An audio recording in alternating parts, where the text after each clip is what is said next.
Hello friends, welcome to the Adhiraj classes. मैं हूं आपके साथ जुहान। और आज जो हम इम्पोर्टेंट टॉपिक डिस्कशन करने वाले हैं वो है आपके न्यू सिलेबस का early childhood care and education. तो इसके बारे में बहुत सारी बातें करेंगे, बहुत सारा डिस्कशन करेंगे, लेकिन उससे पहले मैं आपको बता दूं जो भी हम ये कर रहे हैं पूरा न्यू सिलेबस पर बेस्ड है। और FLN फाउंडेशनल लिटरेसी न्यूमरेसी की क्लास जो है वो आपकी विवान सर ऑलरेडी ले चुके हैं। अगर किसी ने अभी तक वो क्लास नहीं देखी तो प्लीज उसको जाकर देखिए। चलिए फटाफट से वीडियो को स्टार्ट करते हैं कि भाई early childhood care and education क्या है। सबसे पहला क्वेश्चन तो यहाँ पर ये बन जाता है कि early childhood care and education की फुल फॉर्म क्या है। तो फुल फॉर्म आपको पता होनी चाहिए कि ECCE आ जाएगा आपके एग्जाम में कि भाई ECC की फुल फॉर्म बताइए। तो आपको ECC की फुल फॉर्म बतानी है, early childhood care and education. और यहाँ पर जो इसके NEP 2020 के साथ जो चीज़ जुड़कर आ रही है वो है फाउंडेशंस ऑफ लर्निंग। अगर ऑप्शन में फाउंडेशंस ऑफ लर्निंग लिखा हुआ है तो आप उसको टिक कीजिएगा, अदरवाइज आप early childhood care and education को ही सेलेक्ट कीजिएगा। और अगर हिंदी में बात करें हम इसकी, तो हिंदी में इसको कहा जाएगा पूर्व बाल्यावस्था देखभाल एवं शिक्षा। तो यहां तक तो आई थिंक आपको क्लियर होगा। चलिए बढ़ते हैं आगे। क्वेश्चन यहाँ पर अब ये अराइज होता है कि व्हाट इज ECCE। भाई early childhood care and education है क्या। भाई early childhood care and education के अंदर ये NEP न्यू एजुकेशन पॉलिसी 2020 का जो पार्ट है। और आपको बता दूं न्यू एजुकेशन पॉलिसी जो है उसको इन्होंने अलग अलग स्टेजेस में जो बांटा है, इनको बांटा है 5+3+3+4। अब ये जो 5 वाला पहला है, इसी के अंदर इस 5 को भी इन्होंने दो पार्ट के अंदर बांट दिया है। पहला है 2 एंड दूसरा है 3। और ये 2 वाला है इसके अंदर आपका ECCE आता है, जो फाउंडेशनल ऑफ लर्निंग। तो अब यहां पर कहा गया भाई अर्ली इंसेंटिव प्रोग्राम जो है चलाए जाएंगे थ्रू क्रैचेज होम्स 0 से 3 ईयर्स। 0 to 3 ईयर्स ओल्ड बच्चे जो हैं, 0 से 3 वर्ष के बच्चों के लिए क्रैच या घरों के माध्यम से प्रारंभिक प्रोत्साहन कार्यक्रम चलाया जाएगा। इसी के साथ साथ सेकंड स्टेज में इन्होंने कहा गया भाई early childhood education program for 3 to 6 year old children through anganwadi, kindergarten, nursery, pre school. Important है ये, इस चीज को जरूर समझ लीजिएगा। 3 से 6 वर्ष के बच्चों के लिए anganwadi, balwadi, nursery, pre school, kindergarten आदि के द्वारा प्रारंभिक बचपन शिक्षा दी जाएगी। और यहाँ पर इन्होंने एक चीज और कही है कि भाई क्लास 1 के अंदर आने से पहले पहले बच्चे को ये ECCE के जो थ्रू जो एजुकेशन देनी है किंडरगार्टन, और ये बहुत ज्यादा कंपलसरी है, मैंडेटरी है। अभी तक आप देखते होंगे भाई एडमिशन जो होता था क्लास 1 में 5 ईयर्स की एज में होता था, बट KVS में ऑलरेडी इंप्लीमेंट किया जा चुका है। अब जो एडमिशन है वो 6 ईयर की एज से बच्चा क्लास 1 में आएगा, और 6 ईयर से आने से पहले वो 5 साल अपने ये वाले यहां से पूरे करके आएगा। अब ये 5+3+3+4 जो है ये 15 साल जो है, इस 15 साल में 12 साल जो है स्कूली शिक्षा, और 3 साल जो है आपका यही किंडरगार्टन और ये प्रारंभिक स्कूल जो है इन्हीं में ही करना है बच्चे को। Early primary education program as part of schooling for 6 to 8 years old. 6 से 8 साल के बच्चों के लिए स्कूली शिक्षा के हिस्से रूप में प्रारंभिक प्राथमिक शिक्षा कार्यक्रम ये ऑलरेडी KVS के अंदर इम्प्लीमेंट किया जा चुका है कि बच्चों का जो एडमिशन होगा क्लास 1 में वो 6 से 8 साल के लिए बच्चा एलिजिबल है। जिस बच्चे के 6 से 8 साल है उस बच्चा क्लास 1 के लिए अप्लाई कर सकता है। ठीक है, अब यहाँ पर क्वेश्चन ही आ जाता है कि भाई पूछा गया कि भाई व्हाई इज ECCE नीडेड। भाई ECC की जरूरत क्यों है। तो ये माना जाता है, कहा जाता है कि भाई 85% ऑफ ब्रेन डेवलपमेंट कहा जाए बच्चे के दिमाग का 85% विकास 6 वर्ष की अवस्था से पूर्व हो जाता है। बच्चा 6 साल से पहले पहले ही उसके ब्रेन का डेवलपमेंट 85% हो जाता है। और इसी के साथ साथ कहा गया कि बच्चे के उचित विकास और शारीरिक वृद्धि के लिए सुनिश्चित करने के लिए आरंभिक 6 वर्षों को महत्वपूर्ण माना जाता है कि जो स्टार्टिंग के 1 to 6 ईयर है ये बहुत ज्यादा इंपॉर्टेंट है।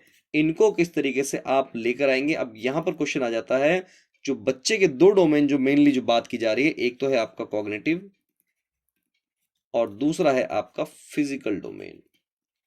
दोनों के ऊपर बात की जाए, और इसी के साथ साथ जो इस FLN के थ्रू, ECC के थ्रू, NEP के थ्रू बात की जा रही है ओवरऑल होलिस्टिक डेवलपमेंट की बात की जा रही है। अब होलिस्टिक डेवलपमेंट में भी बहुत सारी चीजें आ जाएंगी, अभी उसके बारे में भी आगे डिस्कशन करेंगे हम लोग। चलिए देखते हैं आगे। ये देखिए ये NCERT के नहीं दिया हुआ है ये कि भाई 85% of child's brain develop in first 6 year और important years in a child's holistic development. अब इन्होंने ये भी कहा कि भाई appropriate care and stimulation of the brain in early years. अब यहां पर इस डेवलपमेंट के लिए हमें क्या क्या काम करने हैं? बच्चे को प्रॉपर केयर देनी है, बच्चे को प्रॉपर एनवायरमेंट देना है, और बच्चे को जो मदरली केयर, और इसके साथ साथ एक और बात कही उन्होंने कि प्रारंभिक जो एजुकेशन है वो आपकी मदर टंग में दी जानी है, और जो भी आपकी लर्निंग होगी, जो होगा, सब कुछ एक्टिविटी बेस्ड होगा। ECCE के अंदर भी एक्टिविटी बेस्ड लर्निंग की बात की गई है, और इसी के साथ साथ फाउंडेशनल लिटरेसी जिसको हम कहते हैं FLN, इसकी भी बात की गई है, जिसको ECC के अंदर से ही शुरू से ही इंप्लीमेंट करने की बात की गई है। अब यहां पर जो हमारा क्वेश्चन था कि भाई ECC की हमें जरूरत क्यों पड़ी? At present there is no access to quality early childhood care and education ECC for crores of children, especially from socio-economical disadvantages background। जो socio-economic background के बच्चे हैं, जो वीक कैटेगरी के बच्चे हैं, उन तक तो अच्छी एजुकेशन पहुंच ही नहीं पाती है, क्योंकि अभी भी हमारे एजुकेशन सिस्टम में बहुत सारे लूप होल हैं। उन सब गैप्स को फिल करने के लिए ही इस चीज को लाया गया है। तो वर्तमान समय में विशेष रूप से सामाजिक आर्थिक रूप से वंचित पृष्ठभूमि के करोड़ों बच्चों के लिए गुणवत्तापूर्ण प्रारंभिक बाल्यावस्था देखभाल और शिक्षा उपलब्ध नहीं है। इसी के लिए investing in ECC can make it accessible to all the children of the country. अब यहाँ पर ECCE के थ्रू जो NPE का पार्ट है, इजी एक्सेसिबल। और एक चीज और मैं यहाँ पर आपको बता दूं कि अभी तक जो फ्री एंड कंपलसरी एजुकेशन की बात करते थे हम, जो RT एक्ट हमें बताता था वो 6 to 14 ईयर्स की बात होती थी, लेकिन अब यहाँ पर 3 साल से ही 3 to 6 भी जो है वो फ्री एंड कंपलसरी एजुकेशन के लिए बच्चे एलिजिबल हैं। उनको भी आप फ्री एजुकेशन से आप वंचित नहीं रख सकते। So this will give equal opportunity to all children to participate and progress in the education system. अब इसके थ्रू क्या होगा भाई, एजुकेशन सिस्टम में सभी की पहुंच जो होगी वो बराबर होगी। लेकिन ये कहना तो बहुत आसान है कि भाई बराबर होगी। इस बराबरी को लाने के लिए, इस बराबरी तक पहुंचने के लिए कौन कौन से जो रिसोर्सेज हैं उनको यूज करना है, किस तरीके से इस पॉलिसी को इंप्लीमेंट करना है, जो इंफ्रास्ट्रक्चर इन्होंने कहा है क्या वो हम बिल्डअप कर पाएंगे, और क्या इतना ट्रेंड स्टाफ जो ECC को बहुत अच्छे से इंप्लीमेंट कर पाए वो हमारे पास अवेलेबल है। 2020 AIIMS of ECC new education policy, और उसके अंदर जो ECC उसका पार्ट है उसके लक्ष्य क्या है? To ensure universal access to ECC for all children under the quality education. भाई इन्होंने कहा कि अभी बिफोर 2030 जो टारगेट ईयर जो बनाया है 2030 से पहले पहले 8 वर्ष से कम सभी बालकों को ECC तक सार्वभौमिक पहुंच को सुनिश्चित करना है। भाई जो टारगेट ईयर है वो 2030 से 2030 तक चाहते हैं गवर्नमेंट के भाई हम इस टारगेट को अचीव कर लें। और इसी के साथ साथ और इम्पोर्टेंट क्या है, टू एम्पावर ECC इंस्टीट्यूशन। अब ECCE इंस्टीट्यूशंस कौन कौन है, कहाँ कहाँ इन्हें? आंगनवाड़ी, बाल वाटिका, प्री स्कूल। अब आंगनवाड़ी को और सशक्त बनाया जाएगा, बाल वाटिकाएं बनाई जाएंगी, और प्री स्कूल जो है उनको भी बहुत ज्यादा और तवज्जो दी जाएगी, उनको भी और ज्यादा इंप्रूव किया जाएगा। Integration of anganwadi in school campuses. अब क्या है, आंगनवाड़ियों को विद्यालय परिसरों में एकीकृत किया जाएगा। अब आंगनवाड़ी को बनने को भी, इसको भी इंप्लीमेंट करने के लिए इसके भी मॉड्यूल जो है वो अलग अलग हैं। उन मॉड्यूल्स के बारे में भी हम इस वीडियो में चर्चा करेंगे। अब यहाँ पर कहा गया है कि भाई ensuring universal access to high quality ECC across the country in the phased manner। phased manner में इसको लागू किया जाएगा, सिंपली कई फेज में इसको लागू किया जाएगा। और इसी के साथ ही इन्होंने कहा है कि भाई all children entering grade 1 are school ready by 2030। कि जो भी बच्चे ECC के थ्रू आएंगे, टारगेट यही है कि 2030 तक जब वो क्लास 1 में पहुंचे तो उनकी FLN का जो लेवल है वो सभी का बहुत ज़्यादा अच्छा हो, उनकी जो फाउंडेशनल लर्निंग है वो बहुत ज़्यादा अच्छी हो, जिससे कि उन्हें आगे चलकर बहुत सारी चीज़ समझने में आसानी हो। To create a rich educational environment in each anganwadi में, हर एक आंगनबाड़ी के अंदर एजुकेशनल रिच एनवायरनमेंट बनाना है ताकि बच्चे वहां पर आए और आने के बाद में सीख सकें। प्रत्येक आंगनबाड़ी में एक समृद्ध शैक्षिक वातावरण का निर्माण करना। To make the anganwadi building ventilated and child accessible, हवादार भवन बनाना है, बाल सुलभ बनाना है, ताकि बच्चों के लिए ज्यादा से ज्यादा एक्सेसिबल हो, बच्चे आसानी से उसको एक्सेस कर पाए। To provide various sports equipments in anganwadi, अभी तक क्या था, देखिए स्पोर्ट्स इक्विपमेंट्स आ गए, तो यहां पर आपका प्ले आ गया, तो मेथड कौन सा यूज करना है आपको, प्लेवे मेथड यूज करना है, मैक्सिमम प्लेवे मेथड यूज करना है। और दूसरा, जो भी लर्निंग होगी वो एक्टिविटी बेस्ड होगी। अब आंगनवाड़ियों में खेल के विभिन्न उपकरणों को उपलब्ध कराना, involve the parents of the children in the various programs of the anganwadi. अब पिछली वीडियो में जब हमने बात की थी school and community as resource में, तो यहां पर कम्युनिटी का पार्टिसिपेशन आ गया ना एफएलएन के अंदर, और ईसीसी के अंदर कह दिया गया कि अभी पेरेंट्स को भी इन्वॉल्व करना है बच्चों के साथ साथ इन वेरियस प्रोग्राम, आंगनवाड़ी के जो भी प्रोग्राम होंगे कोशिश करनी है कि उसमें भी माता पिता को सम्मिलित किया जाए। अब यहाँ पर जो कम्युनिटी की बात हो रही थी पिछली वीडियो में, वो भी यहाँ पर आपको थोड़ी और समझ में आनी चाहिए। Ensuring through ECC that all children admitted to class 1 are fully prepared for school education. अभी पहले मैंने बताया पहली कक्षा में प्रवेश पाने वाले सभी बच्चे विद्यालय शिक्षा के लिए पूरी तरह तैयार हैं, इसको भी इंश्योर करना है। एम जो है इसके, ओवरऑल एम जो है ECC के, वो क्या है भाई, बच्चे का फिजिकल एंड मोटर डेवलपमेंट करना है, कि बच्चे का शारीरिक विकास तो हो ही, और उसके साथ साथ बच्चे का गतिक विकास, जो मोटर स्किल्स होती है, चीजों को पकड़ना फेंकना, इन सारी चीजों का भी विकास बच्चे का बहुत अच्छे से होना चाहिए। कॉग्निटिव डेवलपमेंट बच्चे का होना चाहिए, बच्चे का मानसिक विकास होना चाहिए। इसी के साथ साथ सोशो इमोशनल एथिकल डेवलपमेंट होना चाहिए, भाई सामाजिक विकास जो है बच्चे का वो बहुत होना चाहिए, बढ़िया होना चाहिए। इमोशनल संवेगिक विकास बच्चे का बहुत बढ़िया से होना चाहिए। इसी के साथ कल्चरल आर्टिस्टिक डेवलपमेंट, इसी के अंदर और एक चीज जो कम्युनिटी की बात मैं पिछली वीडियो में कर रहा था कि भाई समुदाय की भागीदारी जब बनेगी तो कल्चरल रिच एनवायरनमेंट बनेगा। और इसके अंदर कहा भी गया है कि जो हमारी भारतीय संस्कृति के जो समृद्ध कल्चर हैं उनको आंगनवाड़ी, प्री स्कूल और ECC के अंदर आपको इन्वॉल्व करना है अपनी एजुकेशन के अंदर। Development of communication language early literacy and numeracy, यहाँ पर देखिए फिर वही बात आ गई, भाई कम्युनिकेशन स्किल बच्चे की अच्छी होनी चाहिए। और कम्युनिकेशन स्किल अच्छी कब होगी, जो टीचर है उसकी कम्युनिकेशन स्किल अच्छी होगी। तो बच्चे के साथ में आपको संप्रेषण बहुत अच्छा होना चाहिए।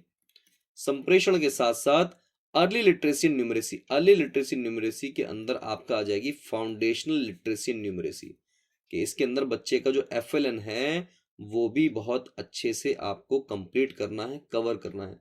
और लैंग्वेज की बात आती है तो यहाँ पर आपको मदर टंग के अंदर ही बच्चे को एजुकेशन देनी है। तो आई थिंक ये एम्स जो है आपको क्लियर होंगे। और थोड़ा सा जान लेते हैं इसकी भी पाठ्यचर्या क्या है, भाई करिकुलम क्या रहने वाला है, किस तरह का करिकुलम यहाँ पर बनेगा। तो ये देखिए मैंने जैसे भी बताया आपको this policy mainly gives importance to sports based, activity based and exploration based curriculum. Exploration based में क्या आ जाएगा, स्पोर्ट्स बेस्ड में आपका जितने भी प्ले हैं सब प्ले आ जाएंगे। एक्टिविटी बच्चों को कर कर देखना है, करके सीखेंगे बच्चे। और एक्सप्लोरेशन बेस्ड बच्चों को इंक्वायरी बेस्ड, उनके अंदर एक रिसर्च की एबिलिटी को डेवलप करना है कि चीजों को वो खोजें, उनके अंदर खोज की रुचि, अगर मैं सीधी भाषा में कहूं कि भाई चीजों को खोजना खुद शुरू करें, इंक्वायरी बेस्ड लर्निंग उनके अंदर डेवलप करनी है कि वो इन चीजों को खोज सकें, ढूंढ सकें, खुद चीजों को करने का उनके अंदर एक नया जोश भर सके। The curriculum lays special emphasis on the physical, cognitive, social, moral and cultural development of the children. जैसे भी मैंने पिछले उसमें बताया कि पाठ्यक्रम में बच्चों के शारीरिक, संज्ञानात्मक, सामाजिक, नैतिक और सांस्कृतिक विकास पर विशेष जोर दिया गया है। Through the curriculum, an attempt has been made to develop public cleanliness, human sensitivity, good behavior and mutual cooperation in children. पाठ्यक्रम द्वारा बच्चों में सार्वजनिक स्वच्छता, मानवीय संवेदना, अच्छा व्यवहार और आपसी सहयोग को विकसित करने का प्रयास किया गया है ताकि बच्चे एक अच्छे नागरिक बन पाएं। बच्चों की भाषा और संख्यात्मक ज्ञान का विकास करना, to develop language and numerical knowledge of children. बच्चे के अंदर ये चीज बहुत जरूरी है। इसी के साथ ही बच्चे का FLN जो फाउंडेशनल बेस है, क्योंकि अगर आप इसका टाइटल में भी देखेंगे तो early childhood care and education के साथ में फाउंडेशन वर्ड भी यूज किया गया है। Inclusion of rich Indian tradition, जैसे मैंने बताया, story, poetry, games, songs etcetera in centuries past for development for early childhood education through the curriculum.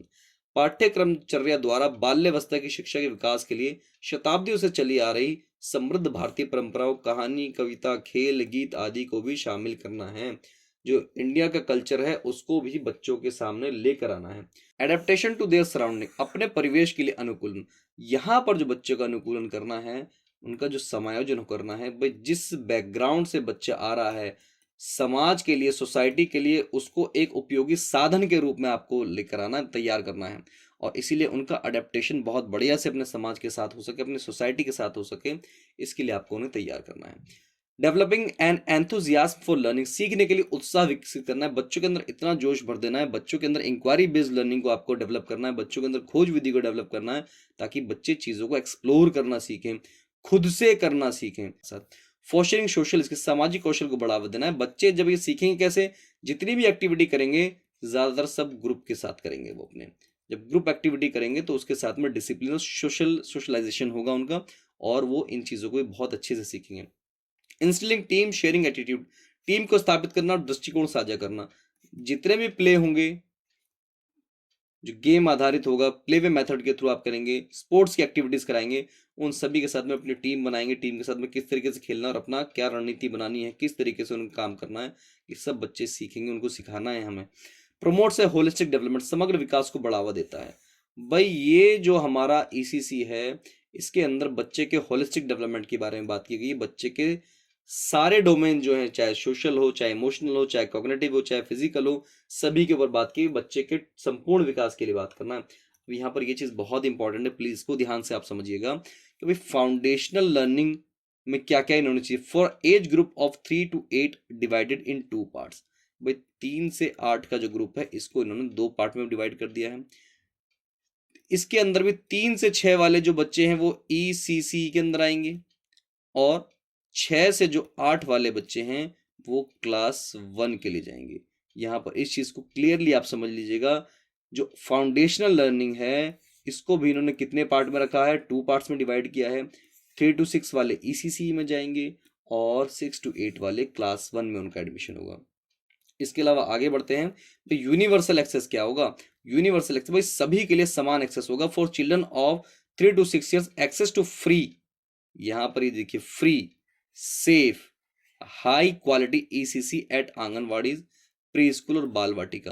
कितना हमारा थर्ड आता है हमारा प्रिपरेटरी क्लास।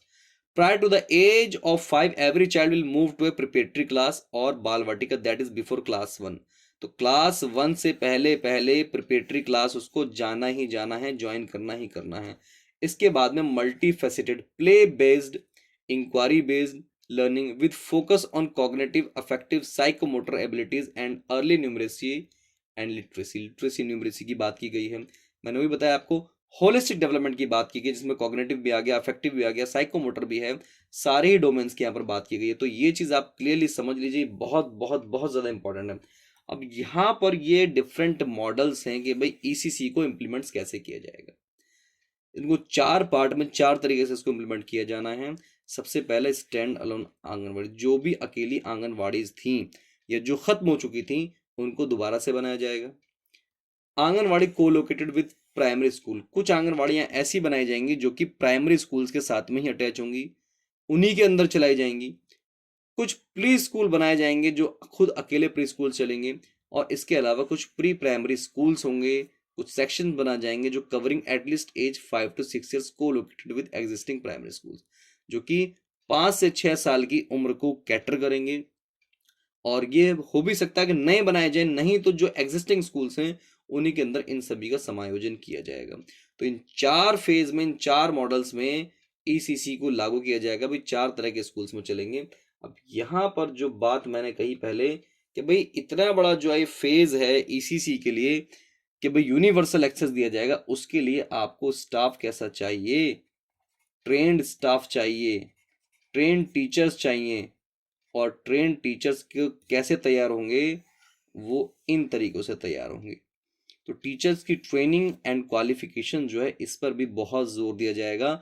और अब एनटीटीई वालों की भी वैकेंसी आएंगी कुछ टाइम बाद।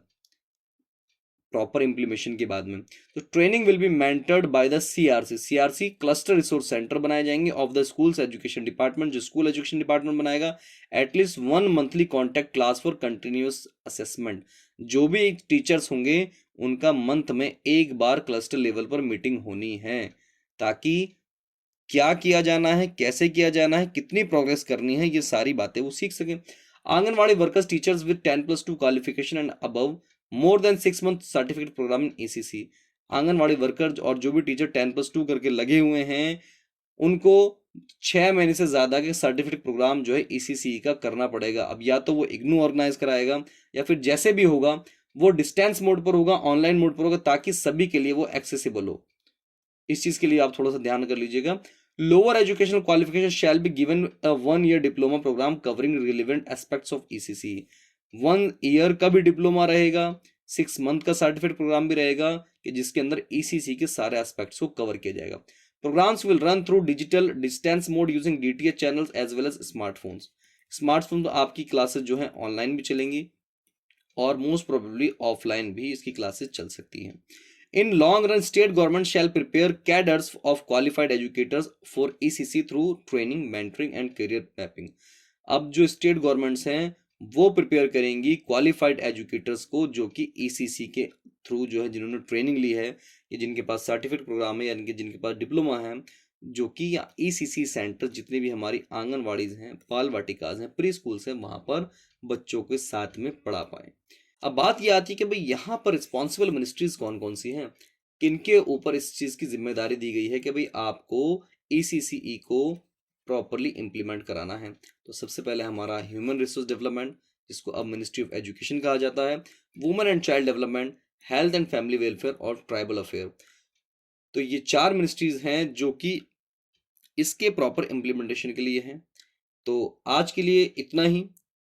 इस वीडियो का पार्ट 2 लेकर हम आप सभी के साथ जल्दी हाजिर होंगे, जिसके अंदर इस वीडियो से रिलेटेड एमसीक्यूज जो है उनको डिस्कशन करेंगे, जिसके अंदर हम ईसीसी से रिलेटेड जो भी इंपॉर्टेंट क्वेश्चंस बनते हैं वो मैं आप सबके साथ डिस्कशन करूंगा। अगर आपका कोई भी डाउट हो तो आप बिल्कुल उसको कमेंट बॉक्स में या दिए गए नंबर पर व्हाट्सएप कर सकते हैं, टेलीग्राम चैनल पर पूछ सकते हैं।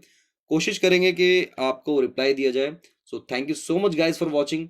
मिलते हैं नेक्स्ट वीडियो में।